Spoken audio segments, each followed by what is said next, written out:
Whether you have just started the game or you're already progressing through Nightmare 4 on the guild boss, I'm going to give you some tips and tricks on how you can double or even triple, yes, you heard that right, triple your damage for the guild boss. Let's get it.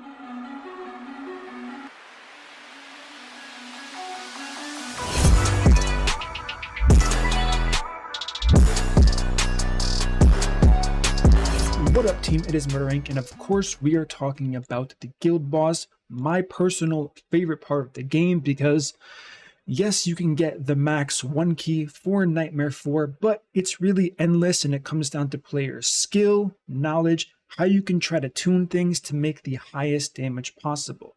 So like I said, we're going to do some early game and some advanced tips and tricks that pretty much everyone needs to know if you want to take this progression system seriously. So let's start with some of the basics first. They're pretty basic, so it's not going to be too long here, and then we'll get into the more advanced tricks. So the first one, 0 champions are required.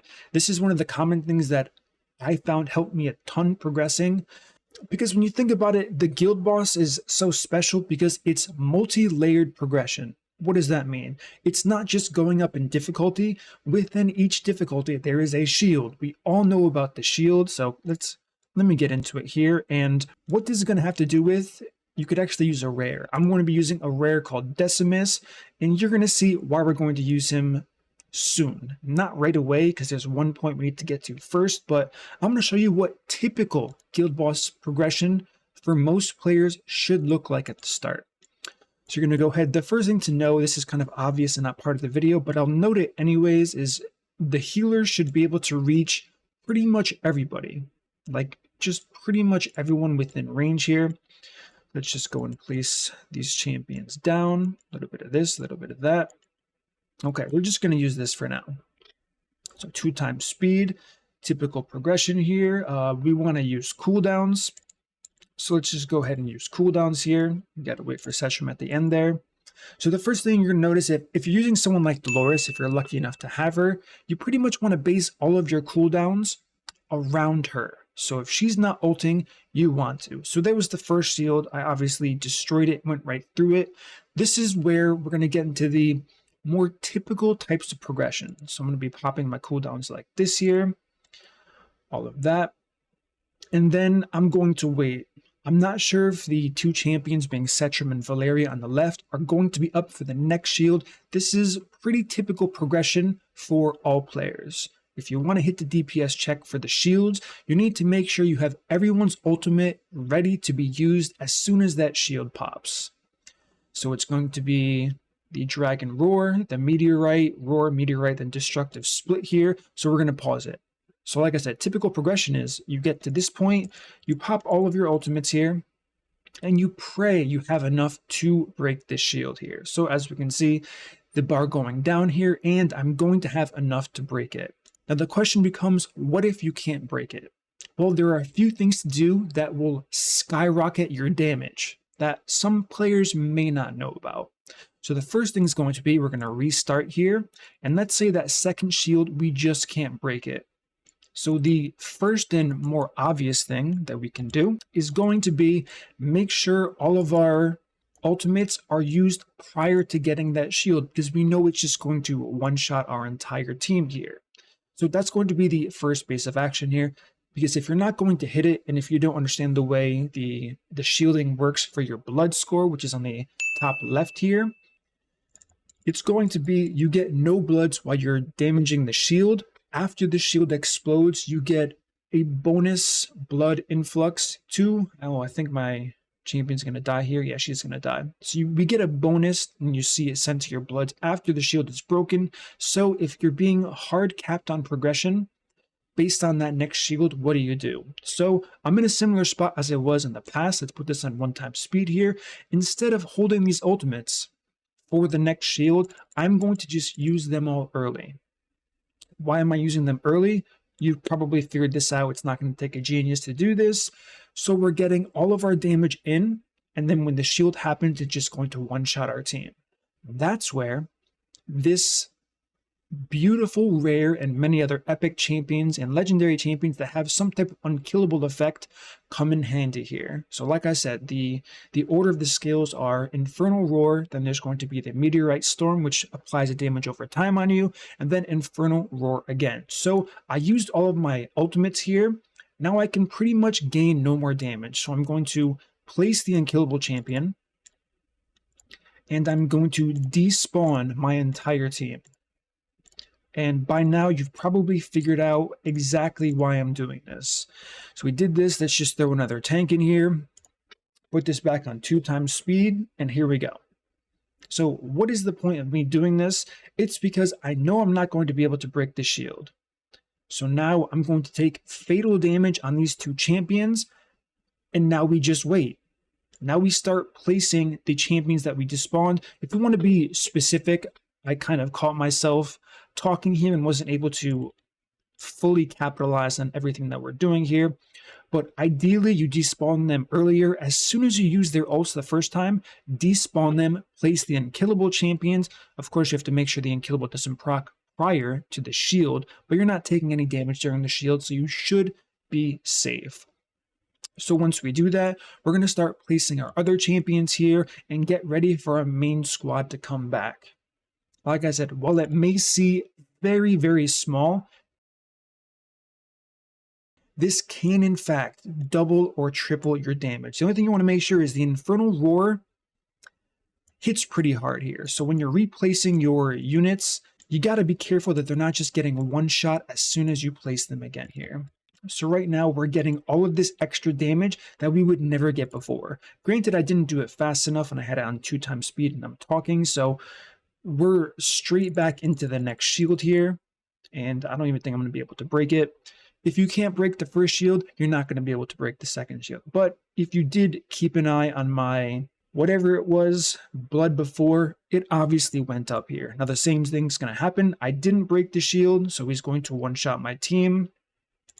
The Unkillable procced again, so I can just keep rinse and repeating this process, getting as much damage as I possibly can out of it. Now, I don't want to lose this key, so I'm going to go ahead and, I guess, restart the battle. No, we'll quit the battle first. So now let's go over the Unkillable champions you can use. As I already mentioned, Decimus is a rare champion. Rares aren't that good in the game, but you can sell them for free gems and diamonds, so you can pull more or use them for energy, so that's the good news. So the Unkillable champions that I know about, if I'm missing one, feel free to let me know in the comments. Regulus has an Unkillable. Baron's a very common champion. Common as in people use him. I don't know how rare he is to pull. That people use, he has an Unkillable effect. Unyielding. And maybe unyielding is the universal term for it. You can use an Olog, who's generally not good for the guild boss. He's very tanky. He has a shield. He will probably be able to survive if you have decent gear on him, depending on where you are progressing here. And again, I may be missing someone, but the only other champion that really stands out to me is the rare that I was using, which is Decimus here. Decimus is going to require... Does he require books? I don't think so. I do think you have to promote him at least once. Yes, you have to promote him at least once. So if you want to save resources, don't promote him all the way to 3 like I did for absolutely no reason. If you want to throw on some gear, you can. I'm not sure why it's telling me to enhance this like I just started the game, but it is what it is. I clearly didn't just start the game. So that's the big tip for pretty much early game all the way to mid, even some end game players. Like if you're really struggling on Nightmare 3 or 4 with the shield, despawn your team, pop an Unkillable champion, and your bloods will skyrocket from your previous best. Now, here is where the advanced tips come in. I considered making a totally separate video on this, but I feel like I want to reach a big audience because everyone will have to know this eventually. So with that being said, let's put in the normal team here. And this is going to have to do with Dolores. This is why I said it's more endgame. If you don't have Dolores, it's not going to work out. And I guess let's just go to Dolores' kit so you know what I'm talking about here. If you look at her second passive, Graceful Dancing will have a 50% chance to increase the hero's rage by 300 when it ends.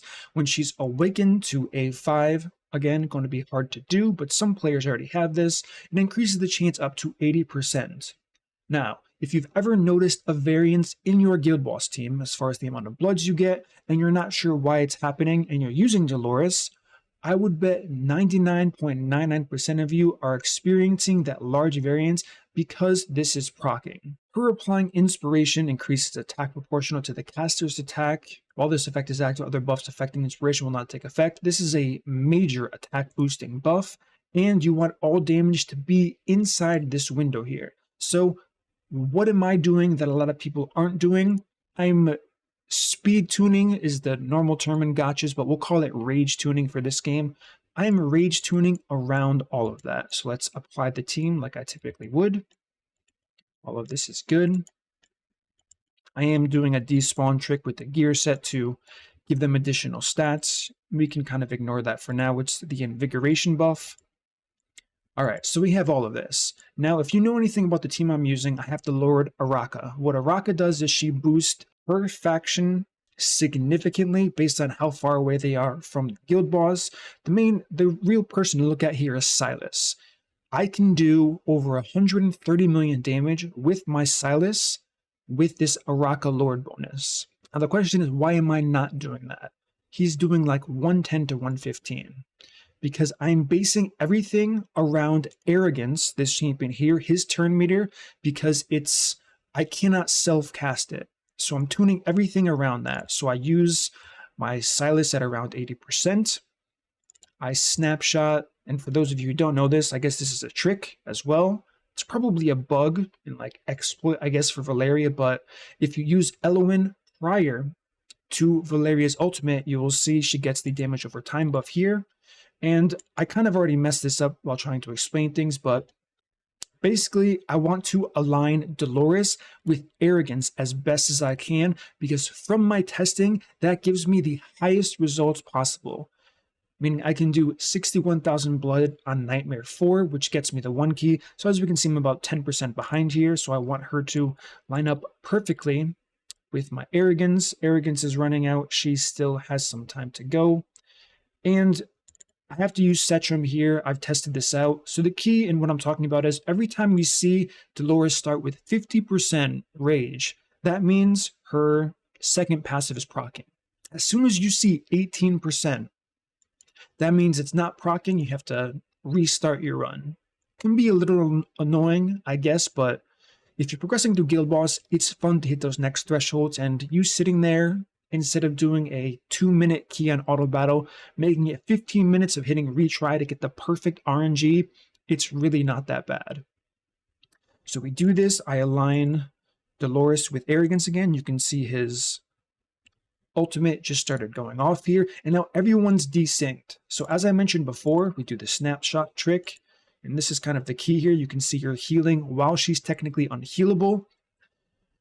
And so we're desynced, right? So Silas, my #1 damage dealer in theory, is off here. But like I already stated, him being paired one-on-one with Dolores is an actual damage loss for my entire team. So how can you apply this to what you want to do? That remains to be seen as the big question here. And as we can see, my Dolores didn't proc, so I would restart. Let's go ahead and quit battle. We can kind of just take a look at the numbers here. So this is what you're going to do. You're going to do a fight, get down to about 5 seconds, then go to your statistics here. Take a look at all of your champions. Say which ones are my highest performers, which ones are my lowest performers, and you have to know why they are performing low or high. Maybe you have a good awakening, maybe you don't have a good awakening on others, or you have 0 across the board. And of course, your gear quality matters as well. So my arrogance is not the highest damage dealer on my team. Like we already stated, my Silas can do 130 million or more damage. I think it will peak at around 140 million damage if I pair Dolores with him every time.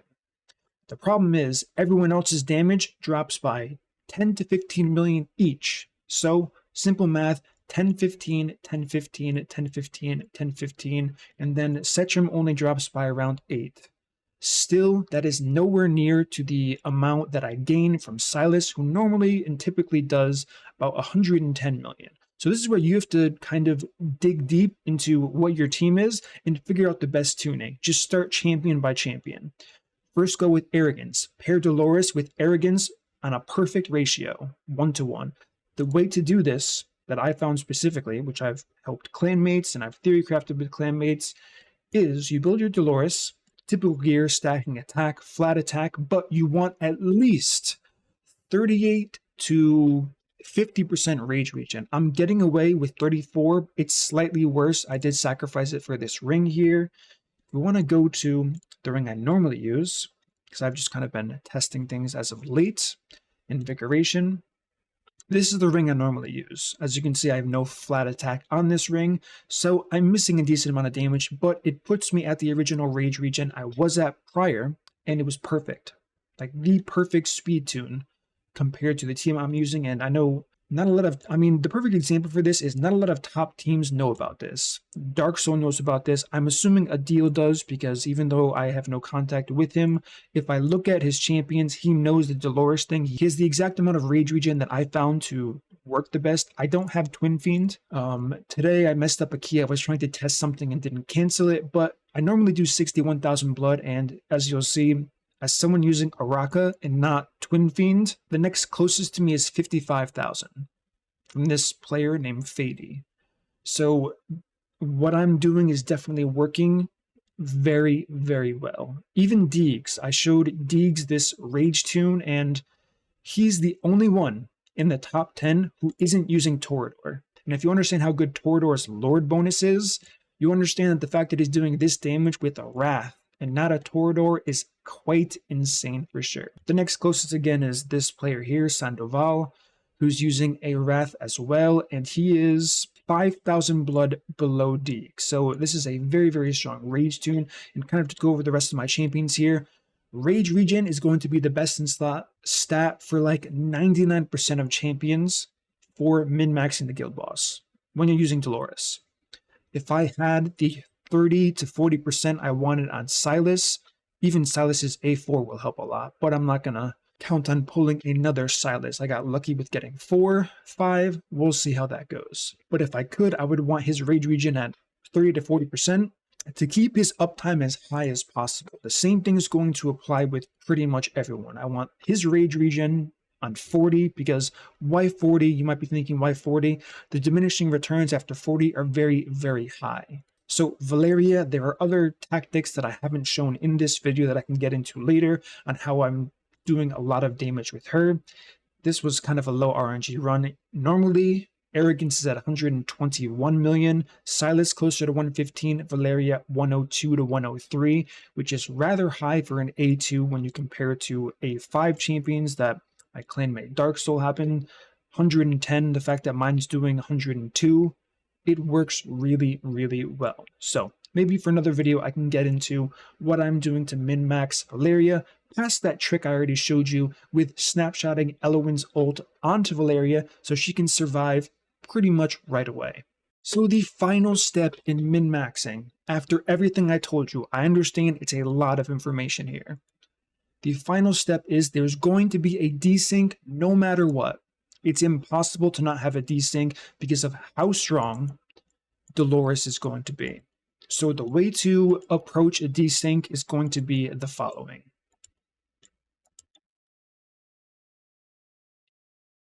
Now that I'm getting everyone placed here, we can slowly start talking about it.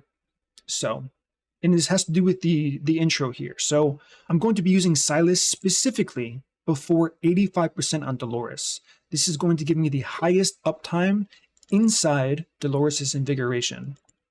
So we do this. Same thing applies to Valeria, but like I said, I don't have it perfectly optimized where I would want it. So Silas starts early here. Let's say he misses out on 15% of Dolores' ult. On the first one, he gets 100% of the second one, he gets 95% of the third one, he gets 70% of the fourth one, then he only has to wait 5 seconds with his ultimate active to get another 100%. If I line them up perfectly from the start here, he has less uptime over the entire fight in Dolores' ultimate, than he would by using him early at the start. So just these small little changes can make a massive, and I can't say massive enough, difference in your overall damage. So with this information, if you're endgame enough to have Dolores and champions you can build around, which everyone's going to have champions they can build around, use this, your damage is going to go through the absolute roof, I promise you. I have not met a single person that I've showed this to, and even including my team that I tried and tested it on, who hasn't gone up at least 6,000 blood. 6,000 is the lowest end I've seen for endgame players. They went from 48,000 to 1 king to 54, or they went from 62,000 all the way up to almost 70,000 in a key. So this is massive. This will work with Twin Fiend teams. I don't have one, unfortunately. This will work for Pyros teams and Zilitu. Again, I don't have a Zilitu. I probably should have commented on that when I was talking about my damage compared to others.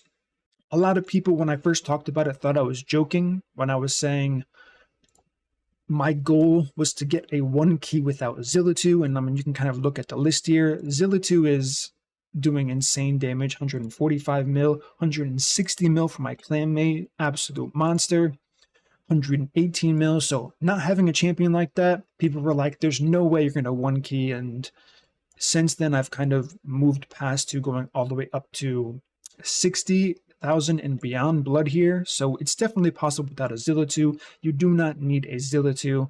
Me having Araka is a clear bonus for someone like a Silas, but again, Twin Fiend Zilitu, probably the strongest combo in the game for Guild Boss, but it's not needed to 1 key any difficulty in this game as it currently stands. Maybe in the future, if they release a Nightmare 5, we'll see if that happens or not. Alright guys, that's going to conclude my video here. Hopefully you got to take something great away from this. I know this was kind of long, there's a lot of information, but take your time, process the information, and you will see incredible results. If you enjoy this content, there's much more to come. I enjoy theory crafting with my guild a ton, so you can look forward to that. Smash that like button, subscribe, leave a comment below on what you want to see next, and I will see you all in the next upload.